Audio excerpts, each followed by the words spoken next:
Mấy đứa cho tháo cái kèm cho chị, cái kèm để chị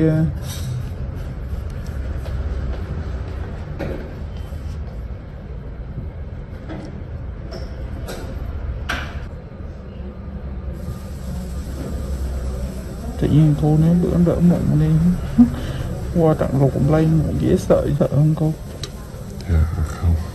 Không, biết bài không mà em sợ. Dạ biết sơ sơ. Nó có cái sông, cái nước nó xoáy trong cái sông đó. Lúc buổi đêm nó nhà mình không mưa mà nghe rò tiếng nước chảy thôi mình dễ sợ thì.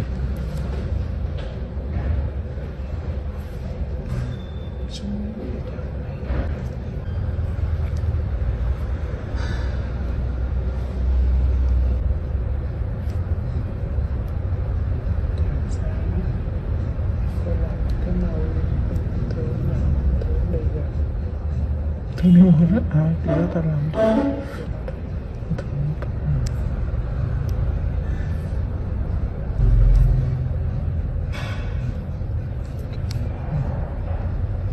Cài để ta làm.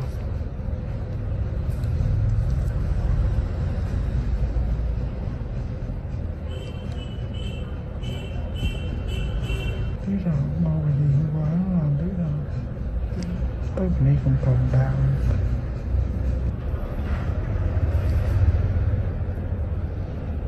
Túi gì đấy ta?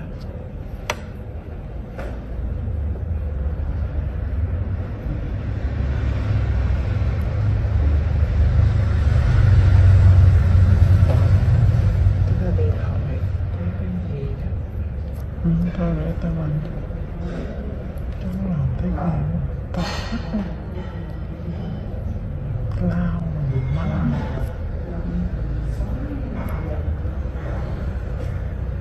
Lao là còn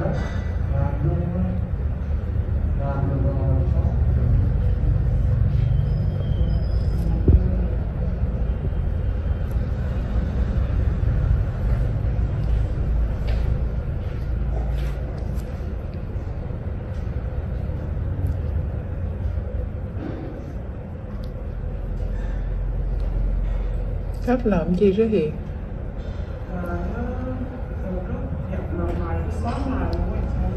À,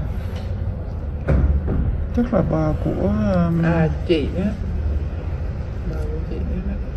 Ông 80.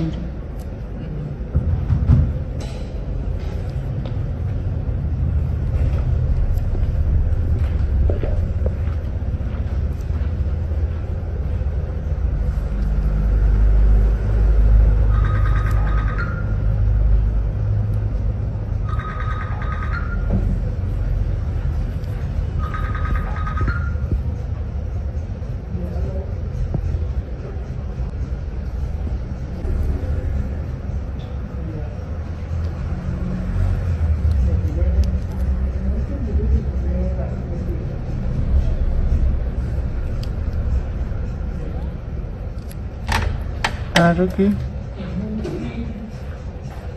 Nâng kia.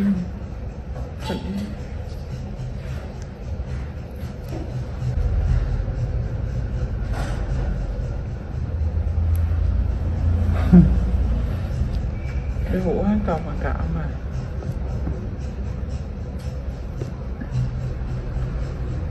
À hũ hắn còn phần trọ không?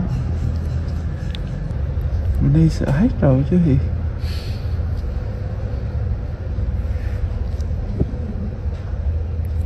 Ý là bà nhắn tin nhắn chị là mua tao nhắn tao đưa cái hình của con.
Cái bầm sao này nó lông.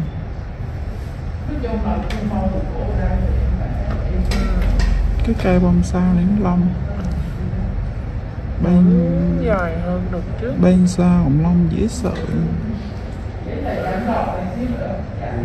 Nhà này bên làm vũ lông thôi.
Bởi vì con màu của con não mà con gọi thấy cái màu bị xấu,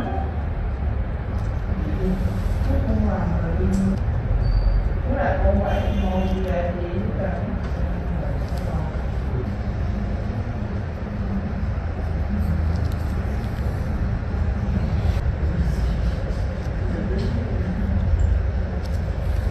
Cái chuyện mà chân mày đó kìa là chân mày mới, chân mày cũ rồi.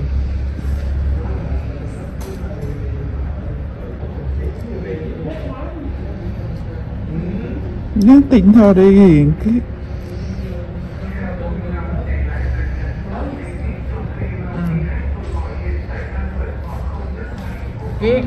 Kiến là Kiến tư vấn cho chị, cô thầy chị làm phun hay đi khác giùm chị sai cái để đó chào chị sao tư vấn được Kiến, cứ nói với chị là để mình tê trước đi rồi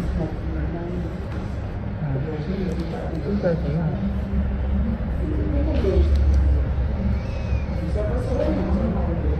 Hình như có Hiền vô con ngắn làm được không?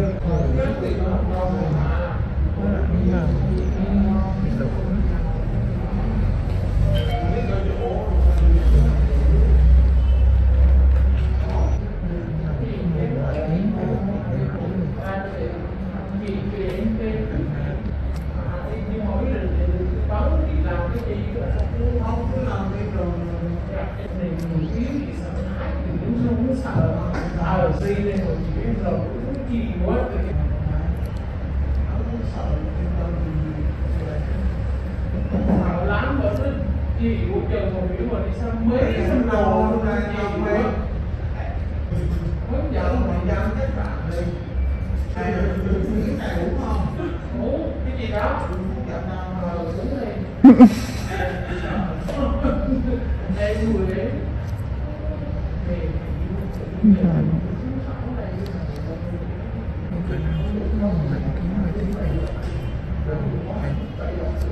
không có chứ không được 6 phút đi.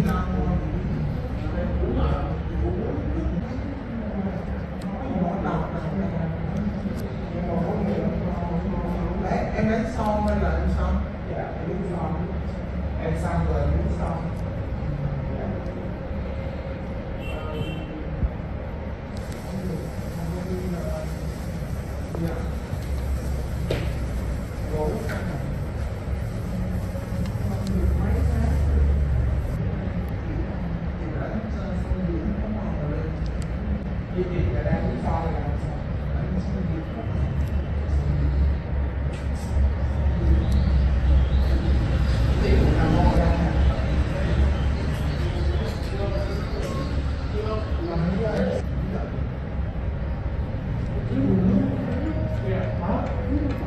Các bạn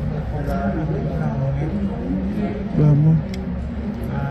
thắt ngắn bệnh nhân sai Chị bên kia rồi. Thì chị làm máu. giảm cái môn sai cái môn làm không hết vậy.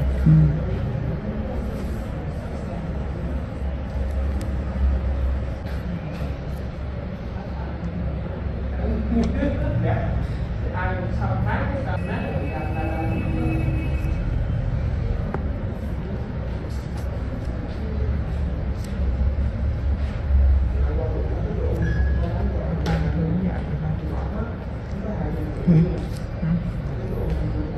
cũng được, thấy được rồi được. Nếu là nó đi nhẹ lại chứ đi mạnh quá.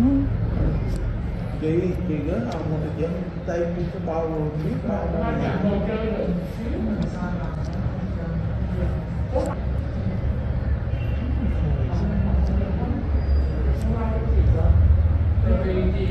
ở đâu đi tay nó vừa cho một xe hoặc một việc không.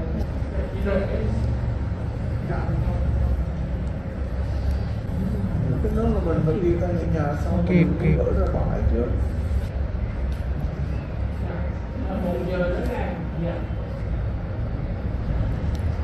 Mở ăn mình chủ khác lần ra mình dám mở được. Ý là có mấy chỗ mình đâu mình dám người ta có làm mở luôn. Thì mau nó là mỗi làm của mình hay là làm chỗ khác rồi cái tới dạng.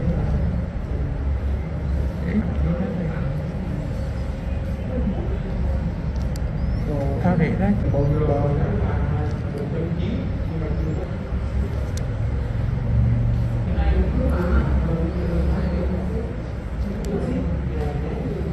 Đây chị sẽ bài cái mũ này. Cái mũ là làm kiểu khác. Có bị xỉn mà vì bị gì em biết.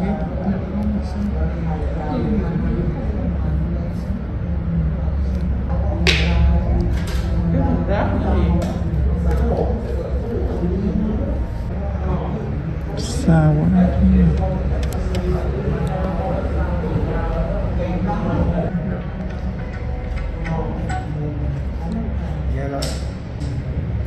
Cửa nhà không nè, có xa không? Mình chị còn ngồi đó không gửi ai nữa.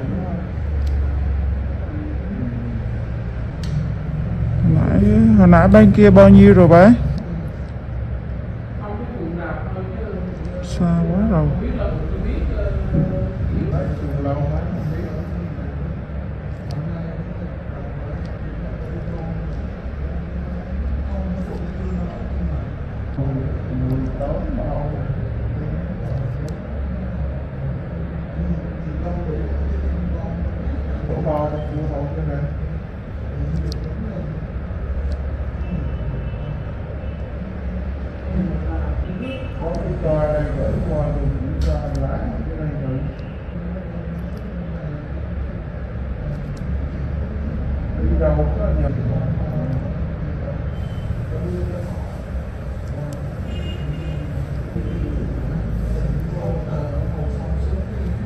Có túi thằng kia.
Ở đâu cố gắng cái vùng đi ra nhiều quá của em.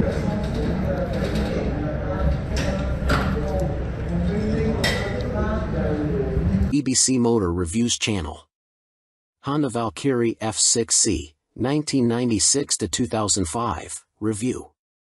Basically a stripped-down Honda GL 1500 Gold Wing, with lower gearing and 6 carbs. The Honda F6C Valkyrie is actually reasonably good fun to ride, and some might say it's best made motorcycle in America. The Honda Rune 1800 looks like some kind of Dan Dare spacecraft. Mental. Ride quality and brakes. Here, the Honda F6C Valkyrie surprises many riders. So long as there's plenty of advanced planning, the motorcycle can be made to go around a corner fairly fast, for a cruiser, and still offers a luxurious ride on motorways. The Honda Rune 1800 is more ponderous, but then you'd want to travel slowly so people could stare for longer. The Honda Valkyrie's big problem for many cruiser riders is that it just isn't a V-twin.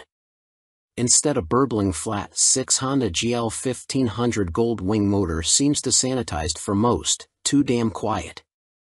Sure, the Honda F6C Valkyrie's 100 brake horsepower motor is enough to send the thing whizzing along in unfeasible speeds, but it's easily out-accelerated by the Triumph Rocket 3, any old Yamaha VMAX, and a whole boatload of rival power cruiser motorcycles these days. The Rune 1800 isn't really any faster. The Honda F6C Valkyrie rarely goes wrong, ever. It is a beautifully made motorcycle, with lavish chrome, thick paintwork and an engine that can cover 100,000 miles with basic oil/filter changes. The main problem with the motorcycle is keeping its hundreds of nooks and crannies clean. Double that cleaning time on the Honda Rune 1800. Our Honda Valkyrie FC6 owners' reviews show a very reliable bike, which is the norm for Hondas. For most of its life it was available as a personal import from the USA, and there aren't that many around, which keeps resale values high. Honda F6C Valkyrie motorcycles with the hard luggage touring kit on seem to be sought after. Buy a good used motorcycle and you can 5 years biking for about $2,000 in depreciation. The Honda Rune 1800 costs big bucks and is for lotto millionaires and poseurs only. Huge brakes, beefy forks and a proper 2-person saddle are some of the useful features on the Honda F6C Valkyrie. It could use the reverse gear of the Gold Wing, and there's no screen as standard on the Honda F6C Valkyrie. Naturally, there's a whole phone book of accessories to be had, from both Honda and US aftermarket motorcycle accessory suppliers. Sci-fi bodywork on the Rune looks stunning. Welcome to BBC Motor Reviews channel. KTM 1090 Adventure, 2017 on review. The chassis copes with the extra power with ease. In fact, it feels like it could handle a further 25 brake horsepower. The conventional 48mm WP forks and WP rear shock work straight out of the box. The forks are non-adjustable, but on our test route that didn't pose any problems. A 170-section rear tire and the 1090's relatively low weight enable it to be hustled with ease. Boring it certainly isn't. Unfortunately, we had less than ideal conditions to test the new 1090, but wet riding did highlight the bike's rider friendliness and near-perfect fueling at low speeds. There are 3 riding modes: Sport, Street, and Rain, with an optional off-road setting. Each mode changes the engine characteristics and level of traction control intervention. Although it's called the 1090, the engine is the same 1050 cubic centimeters motor as used in the outgoing 1050 Adventure. In the old model, KTM restricted it to 95 brake horsepower, but they've unleashed an extra 30 brake horsepower for the 1090, pushing peak power to 125 brake horsepower and torque to 80.4 ft-lb. On the road, it deals like KTM have thrown a bottle of vodka into the punch bowl along with a dozen cans of Red Bull. The 1090 is much livelier and more fun to ride, yet still has the ease of use of the original 1050. Confusingly, KTM also offer a 95 brake horsepower version of the 1090, which can then be restricted further to 47 brake horsepower for those on an A2 license. KTM's LC8 engine is a proven motor by now, with few problems to report, and KTM's Adventure family are well built. The 1090 Adventure comes in much cheaper than the more premium competition, without skimping on quality. The standard price of £11,299 is good value, although the bike we tested would have cost £12,800. As the 1090 is the baby of the Adventure range, the spec doesn't quite match that of its bigger brothers, but you do get 3 riding modes as standard: Sport, Street and Rain. An off-road setting can be unlocked with the optional off-road pack, £243.78. Traction control and ABS are standard but not lean sensitive, and the TC can't be deactivated on the move. Old-style clocks remain. Welcome to BBC Motor Reviews channel. Cinis Akuma 125, 2022 on review. Priced at £2,599, the Akuma significantly undercuts the popular Honda MSX 125 Grom, which is its obvious target. And though my preference is for traditional-looking bikes with a retro feel, like the WK Scrambler or Cinis' own Outlaw, after riding the updated Akuma, I'm genuinely impressed. Ride quality and handling are altogether spot on, and though not the outright fastest, it's plenty quick enough. Yes, perhaps the seat leans you a bit too far forwards, and at 6 foot tall my knees are a bit high, but this aggressive style and involving feel make the Akuma a confidence-inspiring and solid first ride for any newcomer. If I wasn't a skint student on part-time wages, I'd buy one without a moment's hesitation. Can't say much more than that. For 2022, the Cinis has larger 14 inches wheels, upgraded from the previous 12 inches. Still small, they improve handling and give a stable feel around corners, while still making the Akuma very agile at low speed and in close quarters. The handling is smooth too, thanks to the suspension and low center of gravity, and with the seat pushing you forwards you can really feel every inch the bike. Leaning forwards into corners and tucking in on the straights, the Akuma might be a modern monkey bike but rides like, well, a proper bike. They call it the Mini Monster, and it deserves the nickname, being a down-to-earth yet modern bike that both looks and rides the part. Being angled steeply forward means the seat does affect comfort, and with the abrupt shape of the tank you need to be gentle with the brakes. The Akuma is also very compact. It's physically smaller than my own WK Scrambler 50. However, although perhaps better suited to smaller riders, with its 820mm seat height, the Cinis happily supports 6 feet of teenager. Both the front and rear brakes very good, and they're combined, which means the front is linked to the rear. There's no ABS, however. Being air-cooled instead of liquid-cooled doesn't really match the modern style of the Akuma, and with 9.7 brake horsepower it's not as powerful as other more modern bikes. However, this also means welcome simplicity, and you'll get your money's worth of reliability. It's also fast enough. Accelerating sharply and with a more than adequate 67 miles per hour indicated top speed, the Akuma feels swift and has the smoothest, easiest gear change of any 125 cubic centimeters bike I've ridden. Most noticeable of all the Akuma's features is the 3-tiered exhaust. It's not just an eye-catching MV Agusta styling trick, but 3 fully functioning pipes that sound ace as well as looking great. With aggressive shapes, new blacked-out finishes, steel trellis frame, which is non-structural, and its raised tank giving the look of an arched back and so resembling a big cat, go on, imagine, riding the Akuma makes me feel like I stand out from the crowd. Which is important for the teenage market. Switchgear, components and overall finish look and feel pretty good for a $2,500 bike. Some fasteners and smaller parts will need coating with anti-corrosion treatment for winter use, but that's true of some bikes costing 5 times as much. And overall the Cinis does a good job of disproving preconceptions about cheap, flimsy Chinese bikes. Honda's trendy MSX 125 Grom costs £3,849. Yes, it's a bit nicer finished than the Cinis and will hold its value better, but it's only got the same power, and the extra £1,300 over the Akuma can be a big ask for a cash-strapped teen. Benelli's TNT 125 is also made in China and costs the same as the Cinnies. It's got a couple of horses more and a neat-looking trellis frame, but it's also a tad gaudy and in your face. Picking between them is as much down to their image and personal preference as anything else. Tech fan? You'll be interested to learn that the display now has multiple color options as well as brightness settings. At first, I thought it was just another knick-knack, however it is helpful especially in changing weather or when looking through a tinted visor. And it's like socks with days of the week on, every day can be a new color. The display is also crystal clear and comes with a small array of function as expected: time, trip, odometer. Something that I quite like are the large buttons that the Cinnies uses.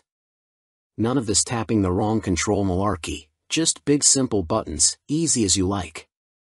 2019, Cinnies Akuma launched late in the year as a 2020 model. Modern monkey bike with air-cooled 4-stroke single and 12-inch wheels. 2022, upgraded with larger wheels, jazzy new clocks, plus more refined styling and colors. Replacing the stock bike's KYB suspension, the SP features Gen 2 Öhlins semi-active suspension, NIX30 SV forks and a TTX36 SV shock, which automatically controls the damping levels while leaving spring preload manually adjustable. Featuring spool valves rather than traditional needles valves, which Öhlins claim deliver faster adjustment and a more accurate responsiveness at the low and high ends of the adjustment range. The SP suspension can be set in one of 3 semi-active damping modes, A1, A2 or A3, or one of 3 manual setting, M1, M1 or M3, which remove the semi-active function and allow fixed damping settings to be selected via the dash. An incredibly impressive system, the semi-active suspension responds to undulations in the road surface instantly, smoothing them out and making the SP feel like it is gliding over the bumps. Harsh ones still give you a kick, but unlike on a conventional system, the semi-active damping instantly recovers and keeps the MT nicely composed, a feature that reduces its tendency to shake its head when exiting bends under hard acceleration. On the UK's roads, A2 is the best option for bumpy B roads where A1 suits fast, smoother road better, and A3 is more for straight-line cruising, as when the pace ups it feels a bit soft at the rear end. And the SP's brakes are better too. Fitting braided steel lines can make a bike's brakes feel horribly dead at the lever as they lack rubber lines comforting initial squish. However, on the SP there is still enough feel to allow you to apply small amounts of pressure accurately via the new Brembo Radial Master cylinder. They don't scream race bike and aren't as fierce in their bite as some rivals' setups, but are fine for use on the road, and it is great to see the SP and stock MT now featuring cornering ABS thanks to the addition of an IMU in this latest generation. Good and bad news with the new Euro 5 compliant engine. Starting with the good, thanks to the revised fuel injection system, the throttle response is now smooth. In B mode, A mode is still a bit too aggressive for road use, and the crossplane's enhanced mid-range surge of power is staggering, as is the wonderful offbeat sound, which has been tuned through a new intake system and feel. But despite lengthening its gearing, the MT remains a noticeably thirsty bike and recorded 41 miles per gallon on our test ride, which is what Yamaha claim, but still equates to a range of just 155 miles until the 17-liter tank is empty. If you opt for the SP, alongside the Öhlins suspension you gain braided steel brake lines as standard, as well as a 3-piece belly cowl, black bars and levers, and a stitched seat. Unlike the stock bike, which comes in 3 color options, cyan, blue and black, the SP is only available in Icon Performance, and it also features a polished metal finish on its swing arm where the stock bike has a black painted one. Everything else, including the engine and electronics package, is identical between the 2 MT10 models, which is good news for MT10 owners but a bit disappointing for SP owners who may feel like they deserve something extra to brag about aside from suspension. Which brings up the question of price. The MT10 SP costs £2,500 more than the stock MT10 at £16,000, which is tantalizingly close, especially when you look at a finance package.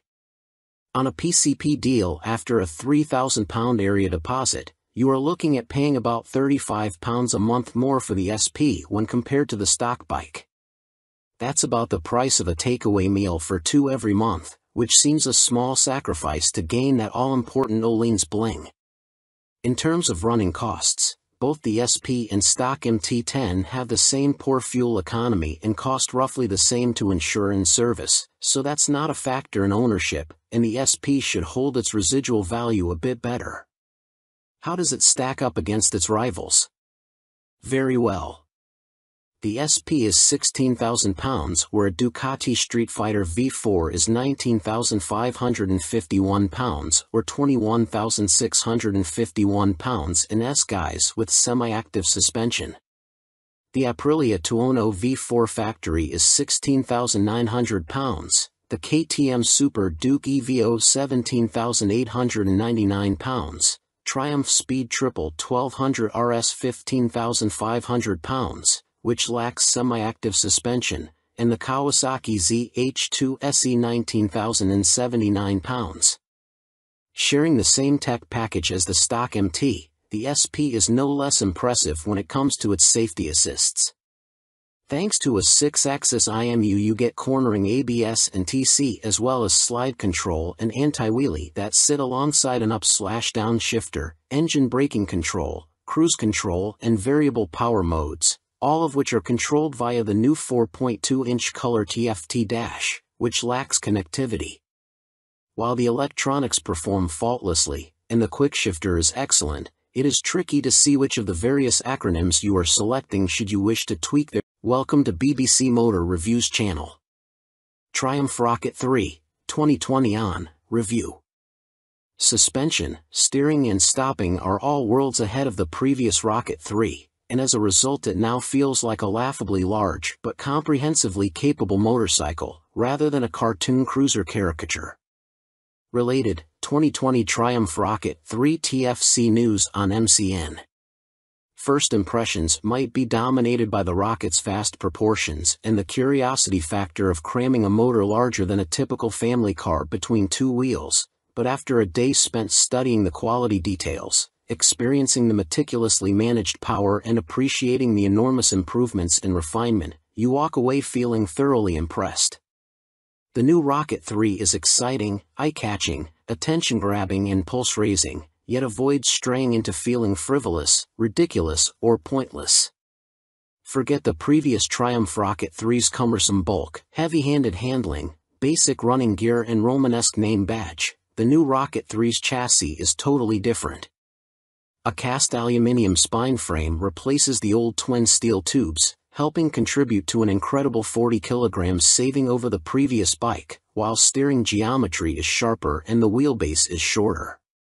As a result, the Rocket now has a proper appetite for corners the old bike couldn't dream of.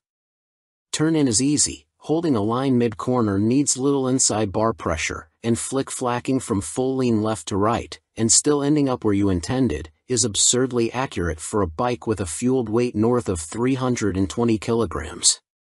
Suspension is by Showa, with 47mm adjustable upside-down forks up front, and an adjustable monoshock monitoring the shaft drive.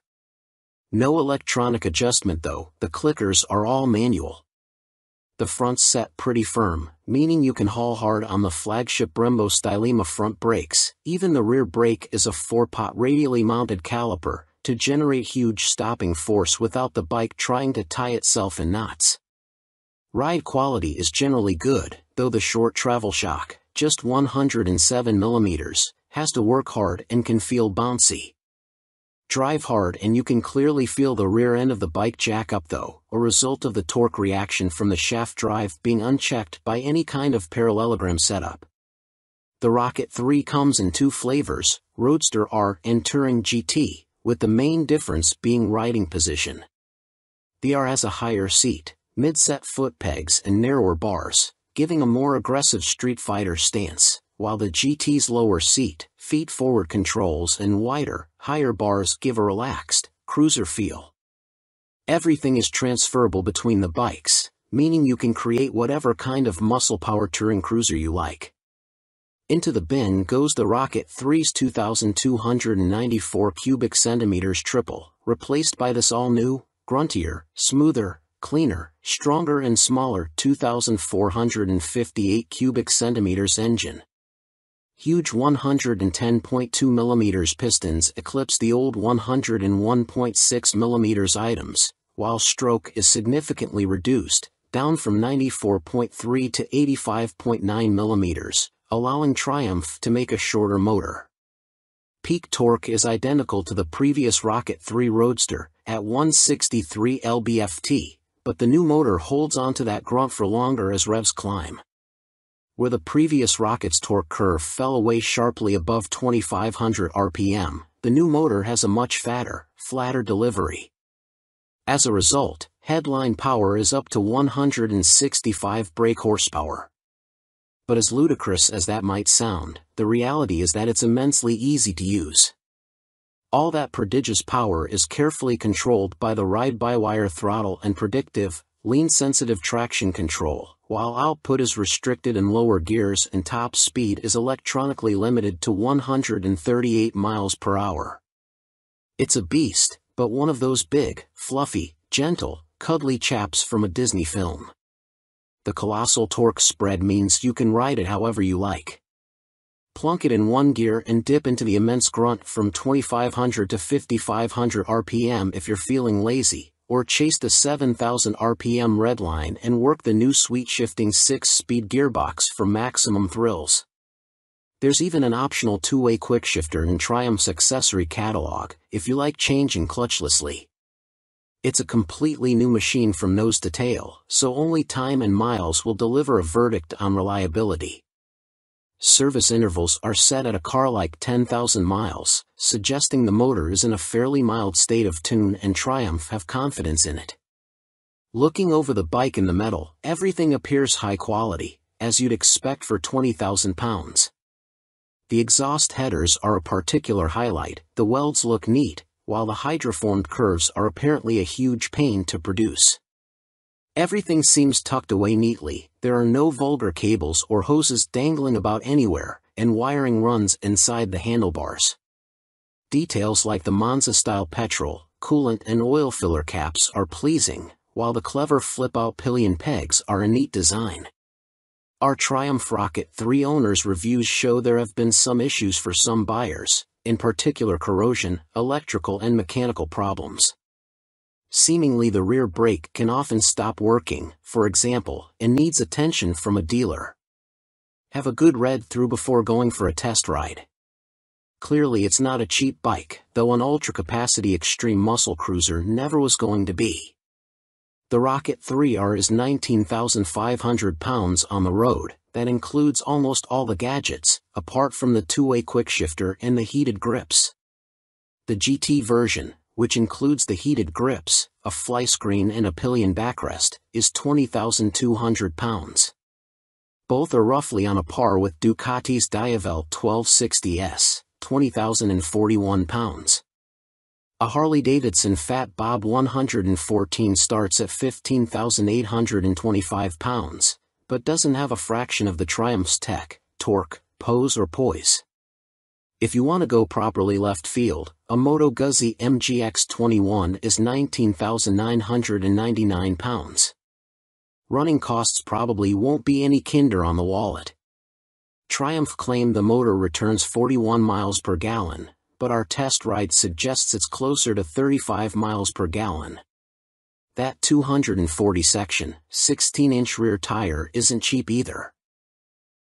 Picking the bike up in March, I have had a headlight replaced under warranty, main beam sticking on, and the second which has really put me off was the rear brake losing all braking power. It has been back to my dealer who changed the fluid for a better one but was told that Triumph know there is an issue and they are working on it. I thought anything to do with brakes on a 163 pounds of torque monster would be the #1 agenda.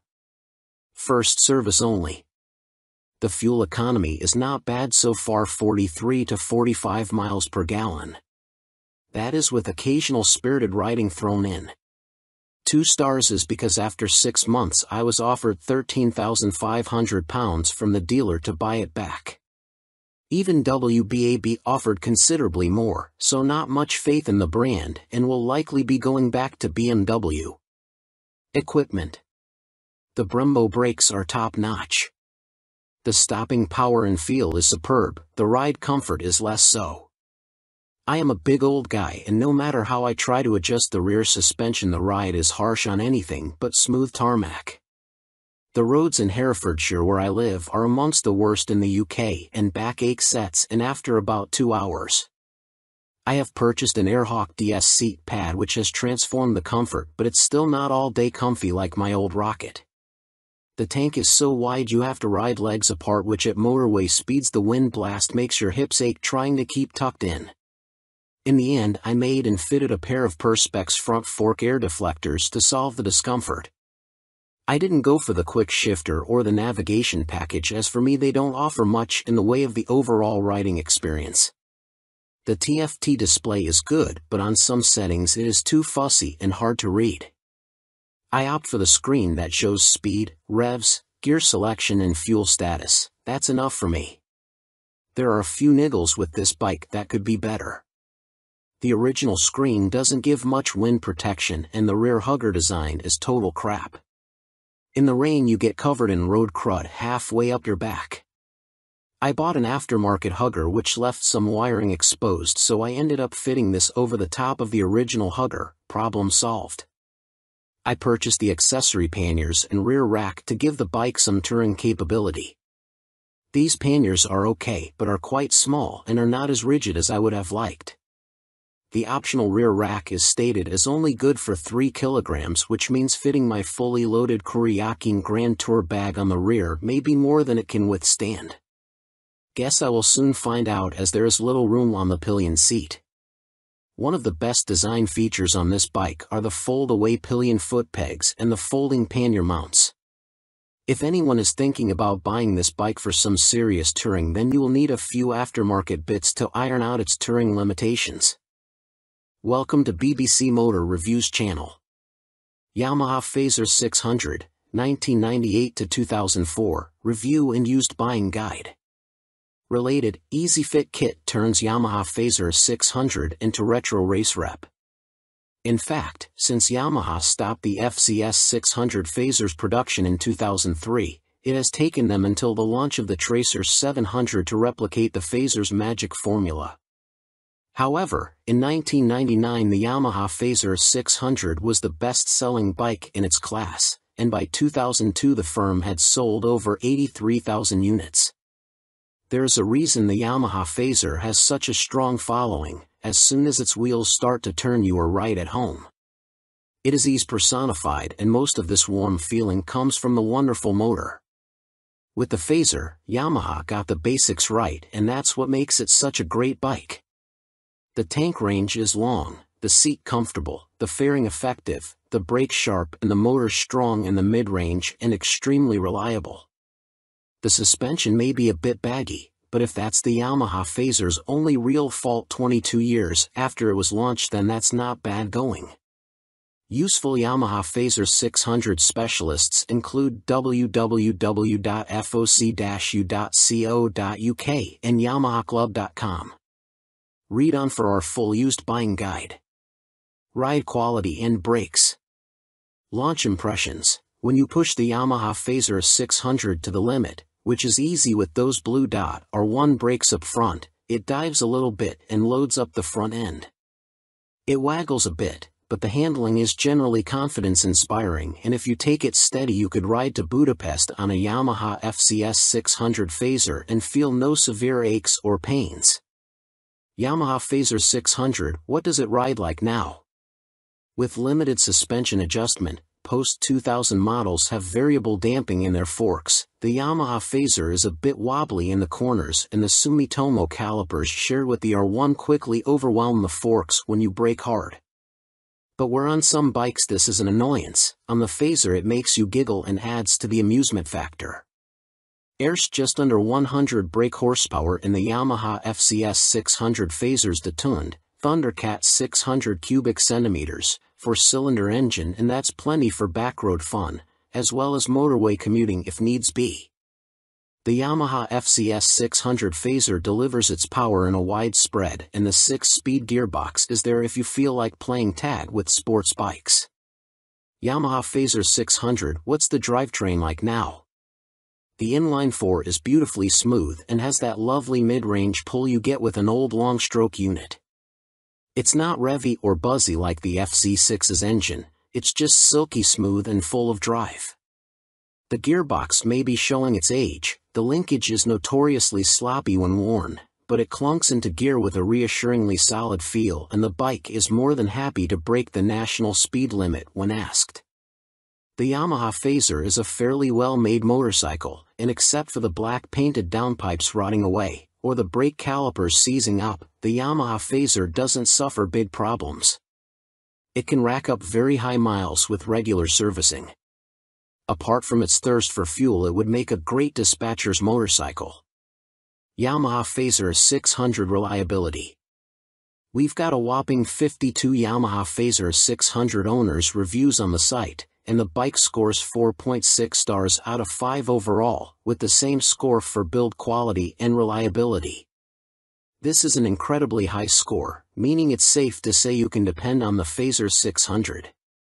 Minor issues include the Phaser lacking more modern equipment such as more electronics, but this is an old bike now. You can't expect the world. Its value more than matches its spec. Yamaha Phaser 600 common problems. Early ignition barrels aren't very strong. Check it works smoothly and that the ignition key works the fuel cap and seat lock. The headlight bracket bends if the bike is in an accident and few people replace it, so always check the fairing looks square on the bike. The steel swing arm can trap water and rot around the chain adjusters, so inspect this area well for any obvious rust damage.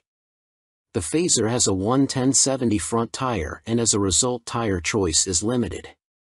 You can fit a 120/70, but this can interfere with the mudguard. Yamaha Phaser 600, a mechanic's take. By Chris Spinks, Chief Instructor, Metropolis Training School. The key factor when buying a used FCS 600 Phaser is seeing if it goes into second gear. First gear on the Phaser is quite short, and the jump to second puts a lot of strain on the gearbox. This can cause the second gear selector fork to bend, and that leads to a really stiff change and eventually a broken gearbox. On a cheap bike such as a used Phaser, that can write the bike off as replacing it is not economically viable, as a complete gasket kit costs £500. That said, when I destroyed my Phaser's gearbox on a track day, I bought a new motor for £400, and swapping them over was fairly simple. The sprocket retaining nut is a classic Phaser fault and well documented. The nut comes loose, the sprocket slides off the shaft and then sits on the threaded part of the output shaft. People think the clutch is gone and rev the motor, which causes the sprocket to strip all the threads off the shaft.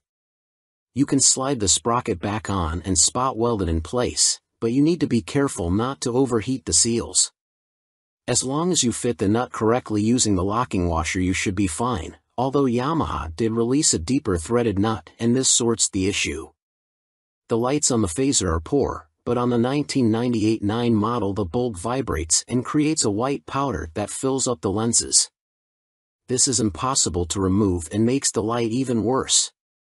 Some owners changed the lume to convert the Phaser to twin headlights, which is very easy, but you need to tilt the main beam down or it will fail an MOT. After 15,000 miles the shock will be duff. I'd recommend getting the forks rebuilt and buying an aftermarket shock. Don't be tempted to go for a stiff fork springs. I've found softer ones works better.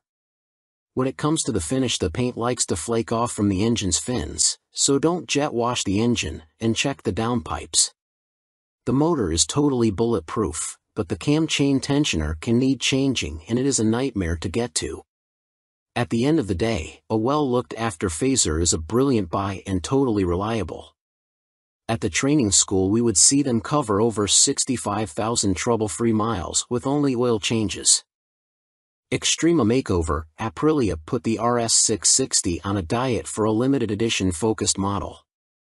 Alongside the surprise launch of their 2023 BX450, Bimota have shed more light on supercharged Tessie Tourer currently in development.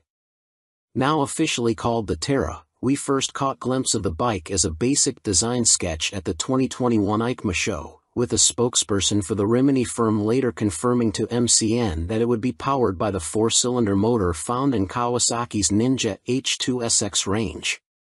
Never before have Bimota been present in this market segment, Bimota COO, Pierluigi Marconi, said in a statement. No one has this much fun and function in one package. The Terra is an attention grabber that will act like a halo for Bimota by attracting further consumer attention to our impressive vehicle lineup, he continued. Although details remain scarce, Bimota have gone into some depth on the new steering system, which sits diagonally between a front subframe and the front wheel. There are no front forks like a conventional motorcycle, which should aid front-end stability and the ability to trail brake into a corner.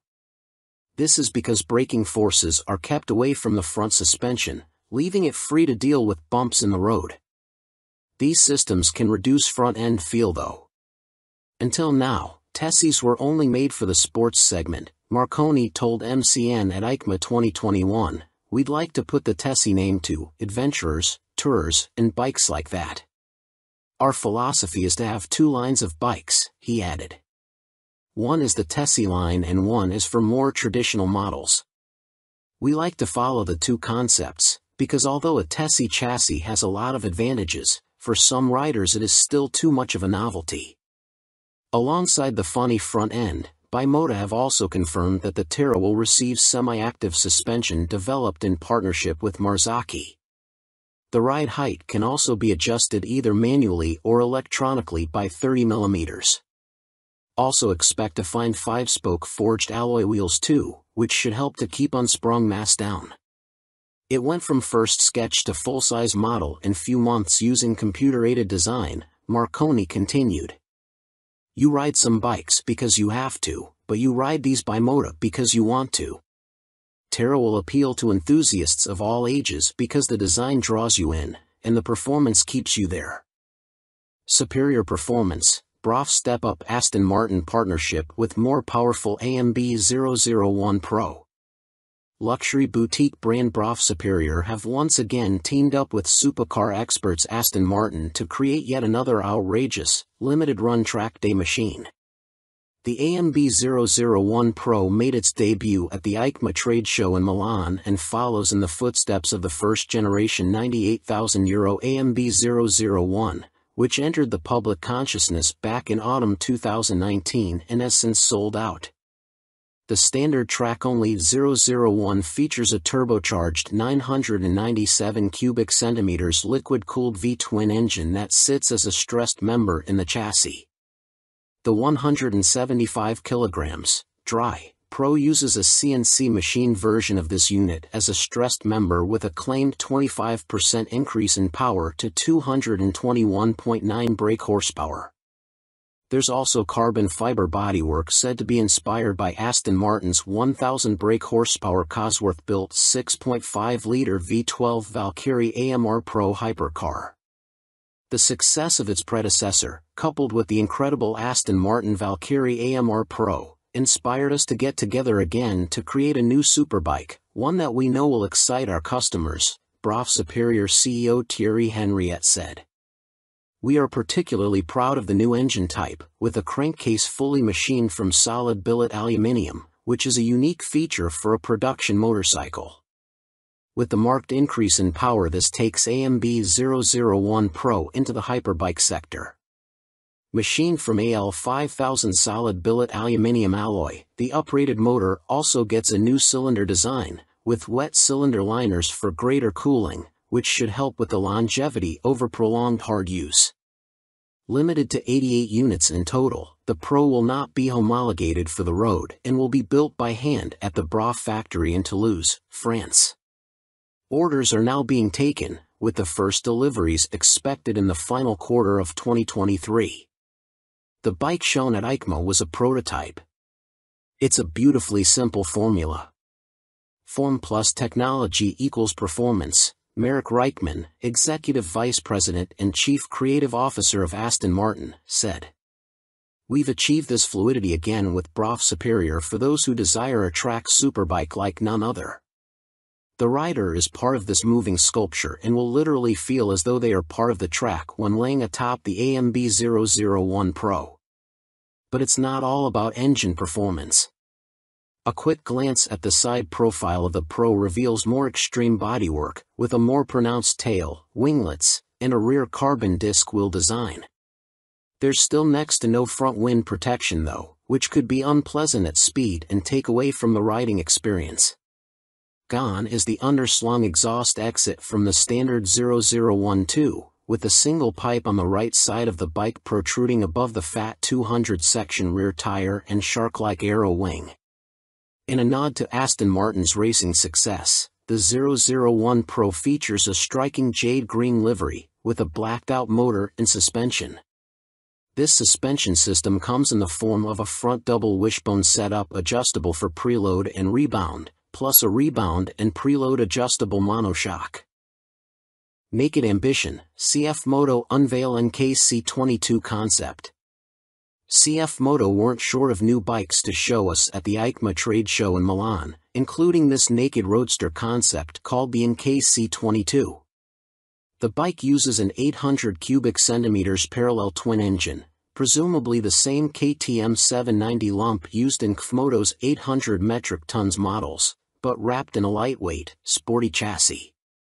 This concept version is covered in forged carbon bodywork with an engine fairing that doubles up as an aerodynamic wing. Front forks are heavy-duty upside-down units and look to be fully adjustable, while at the back a stylish single-sided swing arm holds a rear wheel blanked off with carbon inserts.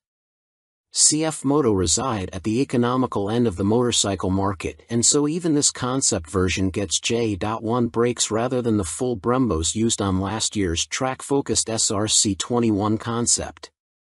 Twin SC Project exhausts complete the aggressive, sporty look and would, from the looks of them, far exceed UK homologation noise limits, so expect something more sensible on the finished bike. The M button on the left switchgear and the word Street on the bottom of the TFT dash display suggest that a selection of rider modes is available with up and down buttons for cruise control also included. And the telltale phone symbol elsewhere on the screen means there's smartphone connectivity, too. CF Moto reside at the economical end of the motorcycle market, and so even this concept version gets J.1 brakes rather than the full Brembos used on last year's track-focused SRC21 concept. Twin SC Project exhausts complete the aggressive, sporty look and would, from the looks of them, far exceed UK homologation noise limits, so expect something more sensible on the finished bike. The M button on the left switchgear and the word Street on the bottom of the TFT dash display suggest that a selection of rider modes is available with up and down buttons for cruise control also included. And the telltale phone symbol elsewhere on the screen means there's smartphone connectivity, too. Naked Ambition, CF Moto unveil NKC22 concept. CF Moto weren't short of new bikes to show us at the EICMA trade show in Milan, including this naked roadster concept called the NKC22. The bike uses an 800 cubic centimeters parallel twin engine, presumably the same KTM 790 lump used in KFMoto's 800 metric tons models, but wrapped in a lightweight, sporty chassis. This concept version is covered in forged carbon bodywork with an engine fairing that doubles up as an aerodynamic wing. Front forks are heavy-duty upside-down units and look to be fully adjustable, while at the back a stylish single-sided swing arm holds a rear wheel blanked off with carbon inserts.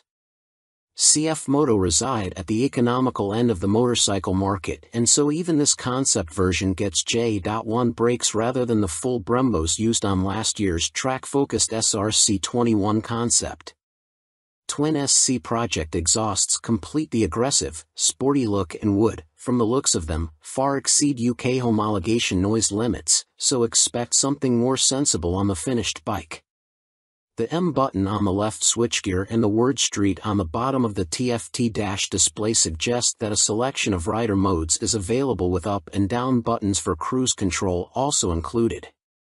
And the telltale phone symbol elsewhere on the screen means there's smartphone connectivity, too. CF Moto reside at the economical end of the motorcycle market, and so even this concept version gets J.1 brakes rather than the full Brembos used on last year's track-focused SRC21 concept. Twin SC Project exhausts complete the aggressive, sporty look and would, from the looks of them, far exceed UK homologation noise limits, so expect something more sensible on the finished bike. The M button on the left switchgear and the word Street on the bottom of the TFT dash display suggest that a selection of rider modes is available with up and down buttons for cruise control also included. And the telltale phone symbol elsewhere on the screen means there's smartphone connectivity, too. Fantic released their first twin, the Caballero 700 Scrambler. Fantic has revealed their first modern-era twin-cylinder machine with a 700 cubic centimeters scrambler joining their Caballero range. Fantic are making the most of their partnership with Yamaha, announced at the beginning of 2021, as the bike uses the 689 cubic centimeters, liquid-cooled Euro 5 engine seen in the MT-07, Tenere 700 and R7. There has been no retuning of the CP2 twin either, as Fantic claim the Caballero will hit the showrooms in April next year, boasting 75 brake horsepower and around 50 lb.ft of torque, identical to the R7 and considerably more than the 40 brake horsepower and 31 lb.ft of torque of the Caballero 500 Scrambler. Elsewhere, the 700 sports the same 19 inches front and 17 inches rear, aluminium, spoked wheels as its small-capacity sibling. The engine sits in a single backbone-style frame made from CRMO steel attached to an aluminium swing arm, giving it a wheelbase of 1,460 mm, 35 mm longer than the 500 version. One of the most immediately obvious differences between the two capacity scramblers is the exhaust system. The new 2-1-2 setup runs under the engine, over the swing arm to exit in roughly the same position. Both machines have a seat height of around 830 mm. Connecting frame to wheel will be a 45 mm upside-down fork made by VRM Marzocchi. The Italian manufacturer also supplies the rear monoshock with preload adjustment. Brembo is the manufacturer of choice for the calipers, with a 4-piston unit gripping the 330 mm front disc and a 2-piston, 245 mm setup on the rear. In another first for Fantic, cornering ABS will be standard on the 700. The system will sense the bike's lean angle and fine-tune the braking response accordingly. Traction control also makes its debut to the Fantic lineup, with both rider aids and 3 rider modes, road, off-road and custom, manipulated via a 3.5 inches TFT display with Bluetooth connectivity. A 14-liter fuel tank may be a little on the small side, although the claimed 180 kg curb weight should prove competitive when it comes to commuting or a bit of backlane scratching. An expected price tag of around £9,000 may put some off, although stylish looks, proven engine and handling potential could tempt many. Stuart Prestige. By Stuart Prestige. All-weather rider with a penchant for long tours and hours in the saddle. You may also like. Honda released £30,000 limited edition McGuinness 100th TT Star Replica Fireblade SP. Who do you think you are, John McGuinness? Well, now you really can live out your TT fantasies, as Honda reveal they will build 30 examples of this CBR 1000RR Fireblade SP John McGuinness 100th TT Start Replica Edition in celebration of the road racing legend's phenomenal accomplishments on the island. The headline visual difference from the stock bike is the bold replica of the paint job John raced with for his 100th TT Start. But this is more than just a replica paint job, there's a whole host of other upgrades to add to the exclusivity. The stars align for me to be back on a Honda Fireblade for my 100th TT Start, says McGuinness. It's an awesome bike and has meant so much to me over my career. I'm proud of my connection with its place in TT history and of this, my replica. John McGuinness is the second most successful TT racer of all time, next to the late, great Joey Dunlop, and while revered as road racing legend, he has also had an exceptional short-circuit career, having raced in 24-hour world endurance races like the Bol d'Or and Le Mans, 500 cubic centimeters GPs, and the Daytona 200. He's a former British 250 cubic centimeters champion, has ridden in World Supersport and finished third in the 2009 British Superstock Championship. Making his TT debut in 1996, he won the Best Newcomer title in the 250 cubic centimeters class. 3 years later, he took his first win, the 250 cubic centimeters lightweight TT. Over the ensuing 2 decades, 1999 to 2019, he has accumulated an incredible 47 podiums and 23 TT wins, as well as being the first to break the 130 miles per hour lap barrier on a Honda Fireblade, no less. So, what do you get for your 30,000 pounds? In addition to the already high spec of the CBR 1000RR Fireblade SP which underpins the replica, the limited edition blade gets a full replica paint job incorporating gold detailing and a film strip showing all of John's TT starts on Hondas. Unsurprisingly, this is where it deviates from his actual race bike, which also pictured his TTs on other manufacturers' bikes, and 100 start sponsor logos. There are gold wheel stripes, an individually numbered plaque on the headstock, genuine Honda carbon fiber front mudguard and carbon rear hugger, or rear seat cowl and tall screen, and Metzeler Racetech RR tires. On startup there's a Ring of Fire screen animation as the display loads, and 30th anniversary logos on the smart key and laser engraved on the Akrapovic muffler, marking the machine's special place in Honda history. And to cap it all, there's John's signature on the airbox cover. Honda are even offering the opportunity for a personal handover from John McGuinness MBE himself, at Honda Racing UK in Louth. If that's not enough, you'll also get a custom Fireblade garage mat, genuine Honda accessories indoor bike cover, 3D laser engraved crystal featuring a design of the John McGuinness 100th start replica. All inquiries and orders for the John McGuinness CBR 1000RR Fireblade SP 100th start replica are to be via the Honda dealer network, and if you want to see one in the flesh, it will be on display on the Honda stand throughout Motorcycle Live at the NEC from November 19th to 27th. Fantic released their first twin, the Caballero 700 Scrambler. Fantic has revealed their first modern-era twin-cylinder machine with a 700 cubic centimeters scrambler joining their Caballero range. Fantic are making the most of their partnership with Yamaha, announced at the beginning of 2021, as the bike uses the 689 cubic centimeters, liquid-cooled Euro 5 engine seen in the MT-07, Tenere 700 and R7. There has been no retuning of the CP2 twin either, as Fantic claim the Caballero will hit the showrooms in April next year, boasting 75 brake horsepower and around 50 lb.ft of torque, identical to the R7 and considerably more than the 40 brake horsepower and 31 lb.ft of torque of the Caballero 500 Scrambler. Elsewhere the 700 sports the same 19 inches front and 17 inches rear, aluminium, spoked wheels as its small capacity sibling. The engine sits in a single backbone-style frame made from CRMO steel attached to an aluminium swing arm, giving it a wheelbase of 1,460 mm, 35 mm longer than the 500 version.